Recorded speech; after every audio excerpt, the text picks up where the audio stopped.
भर्गो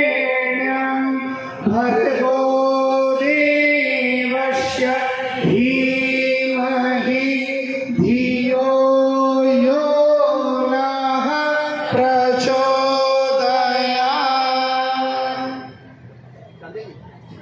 यज्ञ भगवान की जय, परम पूज्य गुरुदेव की जय, परम वंदनीय माता जी की जय।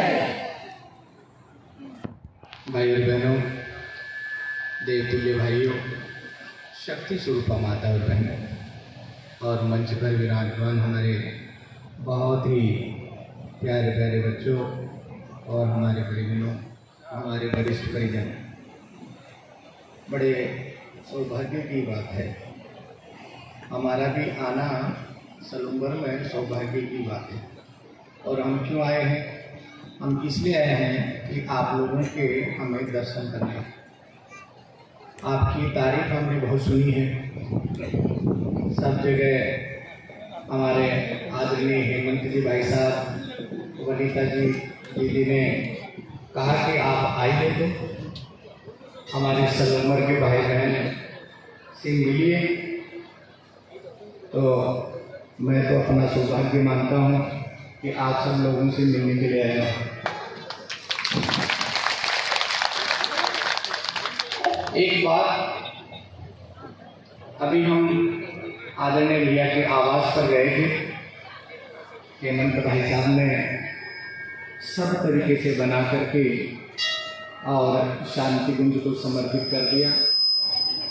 उस चेतना केंद्र को हम देखने गए थे, तो रास्ते में एक जगह और पड़ी जहाँ पर किला है, बड़ा सा गेट है। उस गेट में आप भी कभी घुसे होंगे, गए हो ना? बड़ा सा गेट है, दरवाज़ा है। उस दरवाजे से जैसे आप प्रवेश करते हैं तो दाहिने हाथ पे एक बड़ा सा स्टेचू लगा हुआ है। ऐसी बहनें और माताएं यहाँ की हैं। मैं तो बस केवल देखता रहा और भावमय सीमाएं हैं, उस सीमाओं में हम सब जगह मिल नहीं सकते, सबसे मिल नहीं सकते। और हमारी बहनों को और हमारे भाइयों को आप एक संदेश हमारे तरफ से दे देना। वो संदेश ही हम आपको देने के लिए आए हुए हैं। ये संदेश ये है कि ज्योति कलश रथ यात्रा आपके यहाँ पर संपन्न हुई है। और ज्योति कलश यात्रा में परम पूज्य गुरुदेव भी थे, परम वंदनीय माता जी भी थी, और अखंड दीपक साथ में लेकर के तीनों की ज्योति जो एक ही रूप में समाहित है, वो ज्योति पुरुष के रूप में, अखंड ज्योति के रूप में आपके बीच में आए और आपको दर्शन दिया उन्होंने। आपको ये जान करके आश्चर्य होगा कि परम पूज्य गुरुदेव, परम वंदनीय माता जी यहाँ आप लोगों से मिलने के लिए आए थे, केवल आपसे मिलने के लिए आए थे। उन्होंने कहा कि हमारे बेटी और बेटियां किसी मोहल्ले में रहते हैं, किसी ढाणी में रहते हैं, किसी गांव में रहते हैं। अब हम यहाँ तो कभी शरीर में थे तो नहीं जा पाए, पर अब हमारा मन है। इसीलिए यही कहा गया हमसे कि इस ज्योति कलश रथ यात्रा को हमारे भाई बहन जहाँ रहते हैं उसके घर तक जरूर ले जाना। हमारे परिवार के सदस्य हैं वहाँ जरूर ले जाना। हमारे केंद्र जहाँ बने हैं जरूर ले जाना। इसके अलावा गांव-गांव में भी घुमाना है। तो हमारी बात ये समझ में नहीं आई कि गांव-गांव क्यों घुमाना है, पर ये बाद में पता चला कि उन गांव में भी कुछ ऐसी आत्माएं रहती हैं जो उनको अभी पहचान नहीं रही हैं, बल्कि वो ब्रह्म बीज के रूप में उन गाँव में विद्यमान हैं। और धीरे धीरे करते वो भी आपके साथ में जुड़ करके और एक बड़ा कारवा बन जाएगा। अब आज जो आप हजारों की संख्या में देखते देखते आपके सलूम्बर में यही संख्या लाखों की संख्या में होने वाली है, क्योंकि वो अपनी पहचान करके गए हैं, अपना निशान लगा करके सबके पास गए कि ये मेरा बेटा, ये इस घर में, ये इस घर में, और उसको जानकारी करके और अपना परिचय करा कर गए हैं। क्यों? उन्होंने कहा था कि मुझे घर घर पहुंचा देना, पर इस काम में हम जरा कमजोर पड़ गए थे। तो उनको कहना कि दीदी ने कहा है कि गुरुदेव माता जी आपको आशीर्वाद देने आए हैं, और हमारी तरफ से दीदी ने कहा कि सबको ये बोलना कि हम समय दे दो, समाधान दे दो। समाधान आपसे मांग रहे हैं, समय दे दो, कुछ समय दे दो आप। लेकिन हमने अपने आप से सोचा कि नहीं, इनका बिल्कुल भी इनके चरणों को छोड़ना नहीं, ये हमने तय कर लिया। पर मुश्किल थी बेटा, हमारे लिए बड़ी मुश्किल थी। मुश्किल इसलिए थी कि नौकरी लग गई, असिस्टेंट इंजीनियर बना दिए सरकार ने, और कुर्सी दे दी बढ़िया सी, और काम करने वाले 50-60 कर्मचारी दे दिए, और बस हम तो जाकर के कुर्सी से ठाट से बैठे। तो हमको लगा यार क्या कुर्सी है यार, क्या आनंद आ रहा है। पर 1.5 महीना ही हुआ था, हमारा कुर्सी का आनंद छूमंतर हो गया। क्यों? हम सोच रहे थे कि यार हमारा तो संकल्प कुछ और था, ये हम कहाँ आकर के बैठ गए, हम तो फंस गए हैं, यहाँ से कैसे निकलेंगे। ऐसे हम सोचते रहे, विचार करते रहे, हमारे अंदर से ऐसे भूख सी जागती रही, हम अंदर ही अंदर रोते रहे, पर हमारे पास तो कोई चारा नहीं था। नौकरी छोड़ नहीं पा रहे थे, परिवार वालों का दबाव था, घर वालों का दबाव था, ससुराल वाले तो लट लेके पीछे पड़े हुए थे।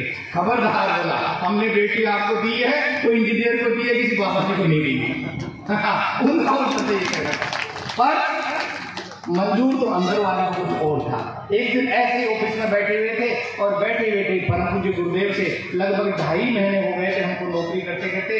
गुरुदेव से हमने आंसू बहाते हुआ तक प्रार्थना की, हमारे आंसू आ रहे हैं, हम अकेले बैठे हैं और हम आंसू बहा के गुरुदेव से क्या कह रहे हैं, गुरुदेव मैं दुर्भाग्य में पड़ गया, ये तो मेरा दुर्भाग्य है, नौकरी दुर्भाग्य है, काम करना दुर्भाग्य, सरकार का नौकर तो दुर्भाग्य, आपका नया काम करना तो मेरा सबसे बड़ा दुर्भाग्य है।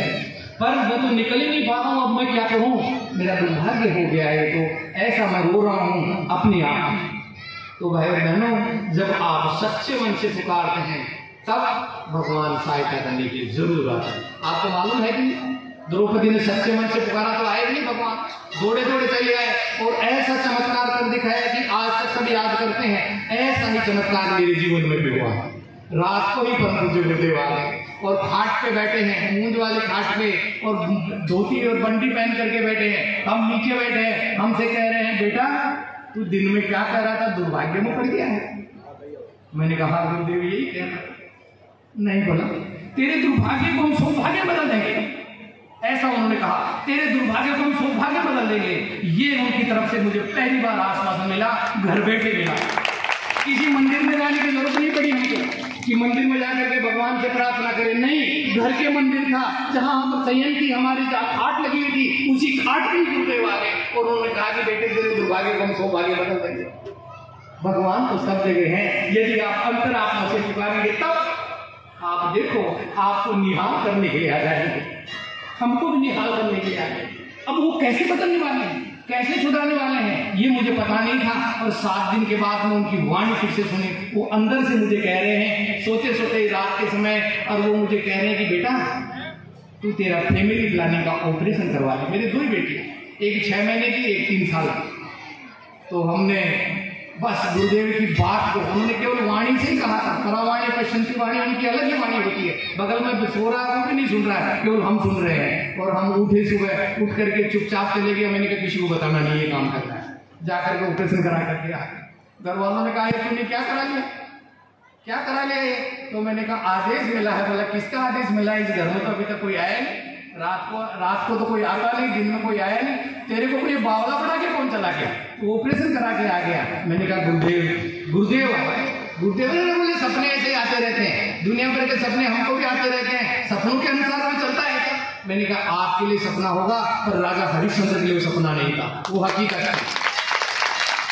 राजा हरिश्चंद्र के लिए सपना नहीं था। राजा ने कहा कि राजपाट मैंने सपने में दे दिया, तो हे गुरुदेव मैंने दे दिया, अब मेरे लिए आदेश करो क्या कहना है। बोला राज गद्दी से अभी उतरो, नीचे उतरो, अपने कपड़े खोलो, रिवॉल्व करो, धारण करो, फटे पुराने कपड़े पहनो, राज्य से बाहर निकल जाओ। ये गुरु का आदेश, जैसा गुरु ने कहा हमने भी कर दिया। हाँ, तो ये आदेश को पालन करना है। और उसके बाद 7 दिन के बाद फिर से आए। अब की बार भी वो वाणी से ही बोल रहे हैं। उन्होंने कहा कि बेटा सुन, ध्यान से सुन, जो मैं तेरे से कहना चाहता हूँ, मैंने तेरी सारी व्यवस्था शांतिकुंज में कर दी है। एक दूसरा, आज तू जिससे पूछेगा कि मुझे जाना है, तुझे कोई ना नहीं करेगा। सब तो ना कर रहे थे ना, बोला आज कोई ना नहीं करेगा। बोलो इससे बड़ी बात क्या हो सकती है। आप 1000 लोग बैठे हुए हैं और 1000 लोग अभी मुझे कह रहे हैं कि आप अभी शांति में मत जाओ, पर परम पूज्य गुरुदेव की ऐसी प्रेरणा आ जाए आपके अंदर और मैं निकलूं, आप कहें कि आप भाई साहब जाओ, आप जाओ। ये क्या है, ये परम पूज्य गुरुदेव का चमत्कार है। तो हर व्यक्ति की मनस्थिति को उसी समय बदल दिया। और हमारे घर वालों ने कहा जाओ, घर वालों ने कहा जाओ, तो उन्होंने न ये सोचा कि नौकरी छोड़ के जाएगी, बल्कि हमारे पिताजी कहते थे मैंने एक इंजीनियर बनाया है, वो इंजीनियर मेरा 100 बीघा का खेत है। ऐसे कहते थे। 100 बीघा है बोले मेरी है।